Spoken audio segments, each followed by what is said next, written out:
All right, I want to talk to you guys today about 5 ways that your bounce house company can help you retire.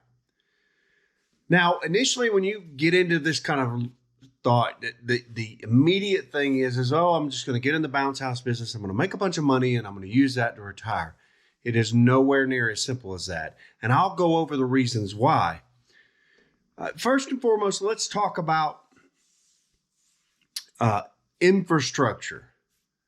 This is probably the most important part of what you should be planning, because it has the most longevity of anything else that you're going to invest in. And what I'm talking about is your warehouse space or your storage space or whatever that you're using to operate your business out of. Now, most people will do one of two things. They'll either do it out of their garage or they will do it out of some kind of rented space or storage space or something like that. The problem with this is that you're not building any value when you do that. So if you start off beginning with your planning phase of going into and incorporating the storage space into part of your plan, then what you will be doing is building an asset that will grant you wealth well beyond any kind of the bouncy business. And what I'm talking about is either building or buying a warehouse space or a storage space. What you want to do is build something or buy something that is beyond the scope of just your business, maybe 2 to 3 different warehouse spaces or storage spaces or storefront spaces. I suggest that you lean heavily towards warehousing more so than storefront, because there's several different reasons. If you're not dealing with the public, there are different things that you have to adhere to and abide by, depending on what your state regulations are and everything like that. But if you're warehousing only and you're not open to the public, then there can be some very, very different rules to the game, and it's much, much cheaper. Also, the things that you need for that won't apply for storage frontage like restroom facilities and HVAC for the whole facility and things like that. You could really save some money by just doing the warehouse space. So that is probably the best way to focus your attention. And what I want you to do is plan on buying or building yourself a warehouse facility and use that as you grow to become an asset beyond your rental business. You have to plan this from the beginning. It doesn't mean you have to start there. It doesn't mean that you're going to immediately go into a warehouse space. Ideally, if you could find something that was cheap, that was already built, that was available, that you could buy and incorporate your business into that and use your business to pay for that or to fund that as you grow and as you build, that would be the perfect thing. So let's look there first. The second easiest thing to do would be to build it yourself. Find the land and contract some of the labor out and just kind of build to whatever your needs are. Again, be very, very careful here. Don't fall into the trap of thinking that you're going to get into a situation where you can simply continue to add to or build something that is, large or beyond the scope of what you need, and hope and pray that your business is going to pay for that. Again, budget it and go as cheap as you can and build into the facility. Buying the land and putting some storage containers out there could be a very viable option, at least initially. I see lots and lots of storage facilities or storage containers that have the roll-up doors already attached to them. And what you can do is pour pads, put those on there, and use that for your units. And you can also start, renting it out for other facilities, the other businesses, other people to make some money. You can also build a building beyond that, one of the metal buildings.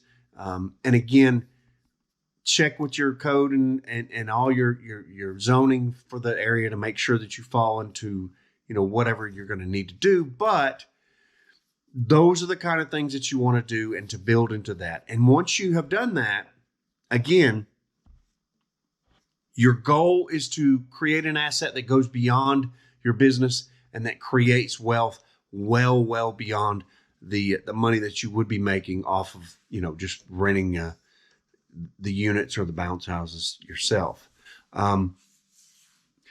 The second thing is probably the more obvious of all of the ones. And the reason that I went with the first one first is because it's probably going to take the more planning, and it's going to be something that you need to really get into your mindset first and foremost, because it's going to be something that you're going to have to put the most effort into. The second one is simply just setting up some sort of savings and figure out what portion of the money you're going to put aside to make sure that you are taking care of your business.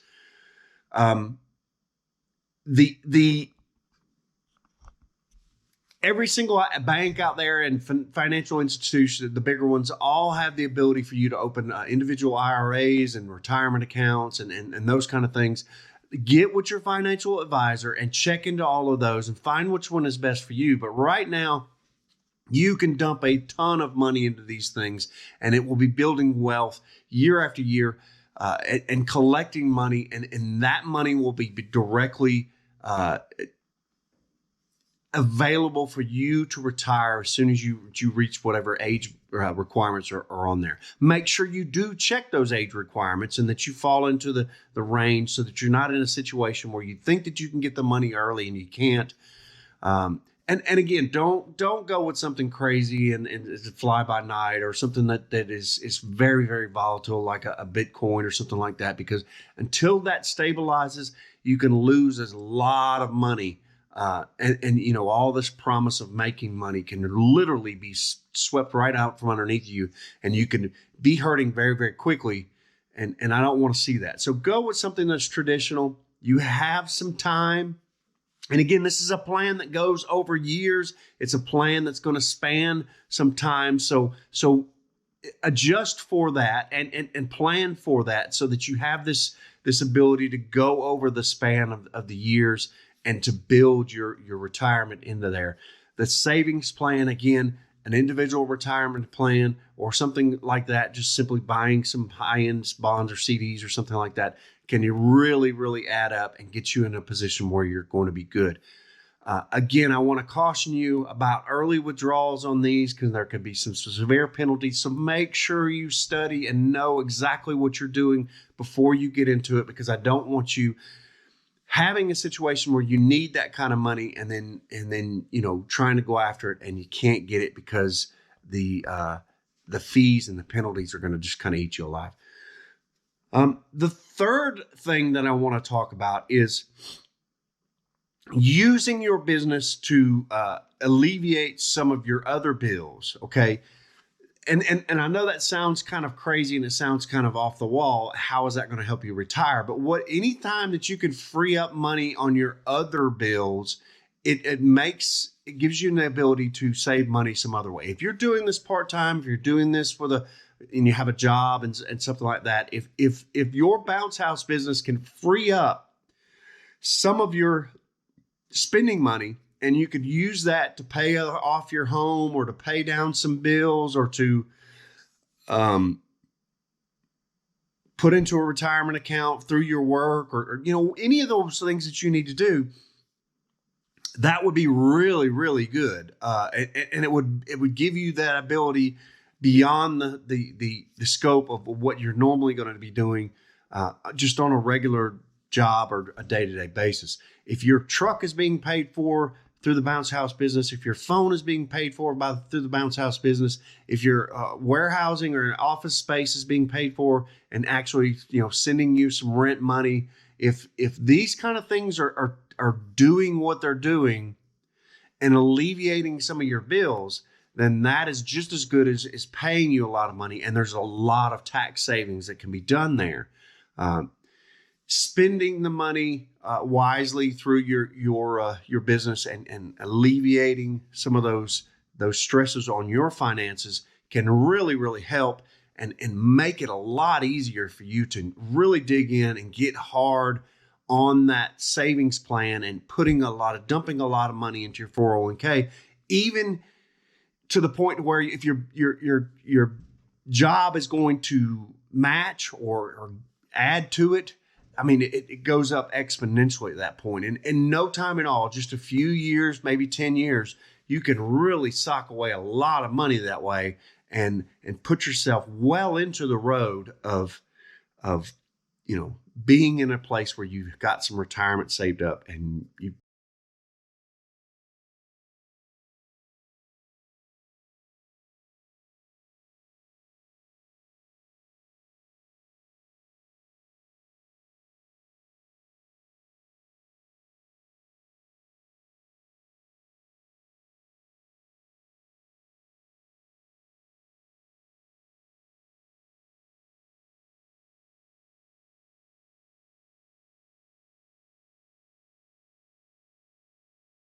got a place to go and things to do. Next thing is some good old fashioned cash or coins, or buying some gold or some silver, some solid assets, using your bounce business to do this and to put some of that away for a rainy day. I don't suggest that you do a lot of this and put it into an asset and then keep that laying around your house, because you're going to invite trouble there.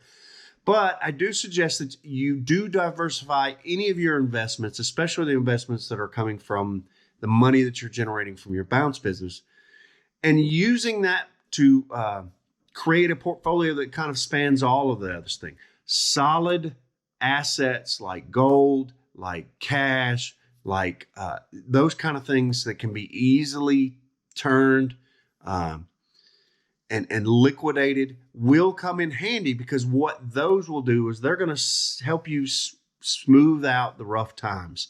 There's nothing worse in this world than having a bunch of money that you're saved up for and planning to do things, and then all of a sudden something happens, an engine is blown, or something happens and it costs you a lot of money, and you're in a situation where you cannot make that kind of cash thing, or you don't want to go into the debt.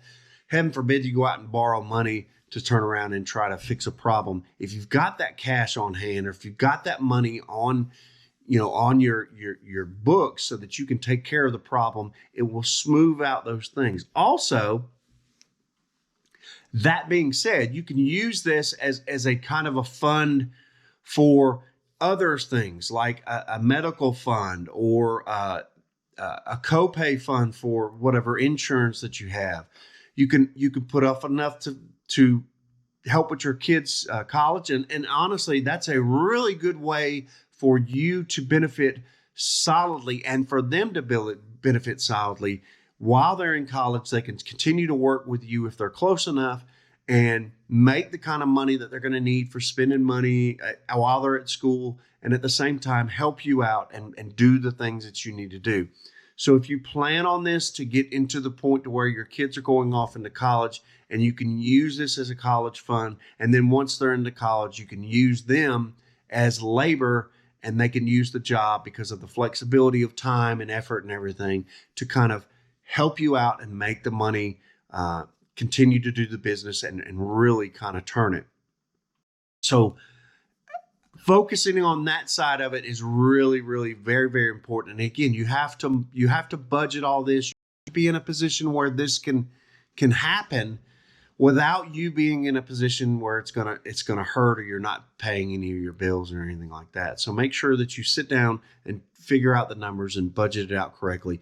I like to work off percentages, especially with my family members that are working with me. If they do a rental, I will give them X percentage to complete the job. And what that does is it motivates them to do more, and it also creates an atmosphere where I know exactly how much it's going to cost me and how much they're going to make and how much the business is going to bring in and the whole nine yards. So it's not a situation where you're hurting, or you're trying to go backwards, or you're trying to figure out how to, rob Peter to pay Paul. You've all got that budgeted out, and you've got it worked out in your own way. And the last thing that I want to talk about, and again, there's a lot more. I promise you, there are tons and tons of ways that you can benefit from your business and put, the money that you're going to need into your business, and get that money out so that you can retire. But um, these are the ones that I have kind of come up with and studied. And the last one of that is going to be the business itself. It can generate money well beyond its worth. You can either liquidate when you're done with it and sell the business off either in whole or in parts. That can be something that can be a project for you, and you can work into several years and kind of work it out. The assets that are tied up in your business are well beyond just the bounces and the blowers and the stakes and stuff. The vehicles and, all the machinery, if you have forklifts, if you have racks, if you have all this stuff, all that stuff can be sold off and can generate tons and tons of money in giant swaths. And that kind of money at one time can be put into a situation where you're going to retire. Again, you need to be very careful with this, because what you don't want to do in a situation where you have this windfall and it's included as some kind of asset or some kind of income for you, and you have a tax burden that is levied against you. So make sure you talk to your tax professional before you get into this on how the best way to liquidate those particular kind of properties would be best. The other thing would be that you can continue to run the business and bring in a manager or bring in someone that wants to pay as they buy it out from you under a contract, or work while they're buying it from you. However you want to work it. Again, just make sure that you have a contract and make sure that it's all legal. Treat people fair and make sure that they treat you fair. Don't get into a situation where you're going to allow someone to kind of finagle you or snooker you or rob you blind, take all your equipment and sell it, and then turn around and say, no, I don't want it. Be very, very mindful when you're doing this. You need to make sure that the person that you're dealing with is a reputable person, and that they know what the clear and concise contract says, and all the points on it, how they need to act and how they need to repay the money to you, and what will be the best way to do that. Cash is king. I like just selling it outright or piecing it out and selling it. If somebody is really, really interested, they'll find the ability to get the money together. But again, there are other ways where you can owner finance, or you can get into a situation where you're taking care of the people and doing the things that you need to do. Again, there are other ways that you can do this, and you need to really, really kind of be mindful of the business in itself. Don't pile a bunch of debt onto it, and you need to be working towards removing any debt from the business all the way up to the end. And what that will do is create an opportunity for you to maximize the amount of money that you get out of it without having to pay off a bunch of debt. The other thing would be to make sure that your inventory is in good shape. You may want to, the last couple years, 3 years, kind of kick it into overdrive and get some really good pieces so that you can use those pieces to pay themselves off, and then have a good inventory that you're able to liquidate at the end. You may want to stop rotating inventory and just kind of stockpile it for the last couple of years, and that will give you a big extra bump when you're ready to sell it off. Also, do whatever maintenance or whatever you need to do. Clean everything up, make it look good, and get ready for the sale. You can also check with an auction house. There's tons of auction houses out there that will sell it in part or in full and create an opportunity for you to really, really kind of rake in the money. You can set limits, you can set minimums. Those kind of things will all help you to generate that ginormous amount of money that you're going to need. And again, be very, very careful that you're not getting into a situation where you're going to owe taxes.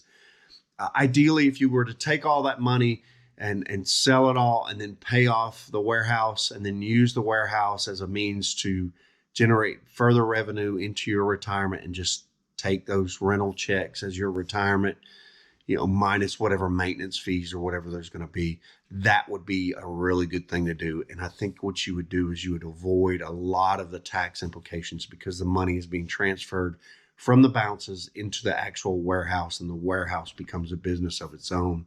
Again, you may want to have to look into some and some tax advice there as well. How do you structure that particular kind of business? Is it an LLC, or is it some other kind of business that is listed outside of your name, so that you're not having personal taxes from rental payments as opposed to rental payments being taxed at a lower level?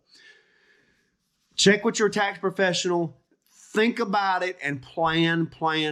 That is the key to make sure that you get ahead in this and really kind of put your numbers right and getting to the point where you're going to make the money. I hope this helps. You guys keep watching and I'll keep making them. We'll see you on the next one.